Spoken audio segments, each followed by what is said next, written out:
For years, Linda Berry has been asking a question. She's been working out the answer on paper. I had no idea that that question would shape my entire life. I met a teacher when I was in college, Marilyn Frasca, who asked me one question. What is an image? What is an image? Born in Wisconsin and raised in Seattle, Linda followed that question into a career as a prolific cartoonist. I had a comic strip that ran in weekly papers for 30 years. So it ran in the Isthmus. Here, that was one of my papers. And I also write a lot of books. 21 books so far, and more. A play, commentary on public radio, and workshops, plenty of workshops for people who wanted to create. All that work revolved around that question. So I've been interested in this question, what is an image? And my teacher I was so lucky because she told me that once I understood that, I'd find that whether I was making a painting or writing a story or writing a play, I had a play that ran in New York for a really long time, she said that it's identical, the feeling is identical. Eventually, Linda decided to study that creative feeling full-time. Her questions brought her back to school and back to Wisconsin. And I live down by Janesville, I live on a little farm, and there was an opportunity to be artist in residence here at the UW, and I had some curiosity about how drawing and writing could be used for purposes other than making a neat picture or writing a creative story, but to try to fill that longing that most people have to make something. Linda loved the experience, studying creativity and the human brain. So much so, she joined the University of Wisconsin-Madison as an assistant professor of interdisciplinary creativity. My husband calls me Professor Long Title, because it is kind of Professor Long Title. But I'm mainly interested in how this stuff works in people of all ages, from the littlest, you know. One Saturday a month, the littlest take control.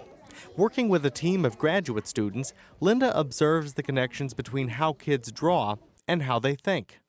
I'm looking to understand what this thing that we call the arts, which actually existed before the word the arts, this urge that people have, and you can see it with kids in particular, to make pictures, to tell stories, to make sculptures, to do everything that we call the arts. A 3-year-old does all of it. And not only does a 3-year-old do all of it, anyone who is attached to that 3-year-old will also do all those things. So you can have, like, you know, a really grumpy grandpa who's not that much fun, but if he's really crazy about his grandson, suddenly you'll see him drawing with him, telling stories, dancing, doing all this stuff. In these sessions with kids from the community, Linda and her university students ask children to think about a topic, then express their thoughts on paper. The drawings are put on display, recorded, and studied. On this day, Linda asked children what they wonder about. The responses came in all colors.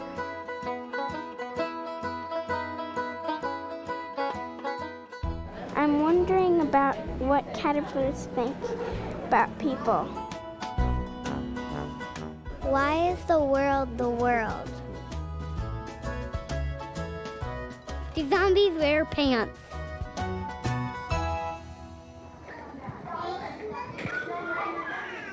You run into questions that do this thing. The way that I explain it is, it's like when somebody asks a question that's a good question, like, that's a good question, how it makes you feel.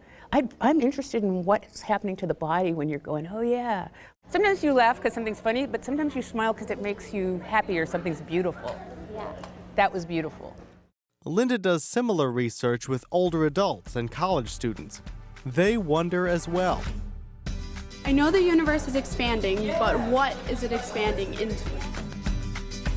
With the help of those co-researchers, young and old, Linda is finding new answers to that old question. What is an image? It's looking great. I'm thinking that this thing we call the arts is the original language, and I think it's the language that language is based on. It's how we teach people, it's how we learn, and I think it has a biological function. I think it has something to do with our health. And each answer only deepens her curiosity. I physically feel good after doing this. So I'm curious about that stuff. And the cool part is, as a cartoonist and a writer, I don't have the capacity to study that in a deep academic way or a scientific way, but I have students who can. And that is what this appointment has brought me.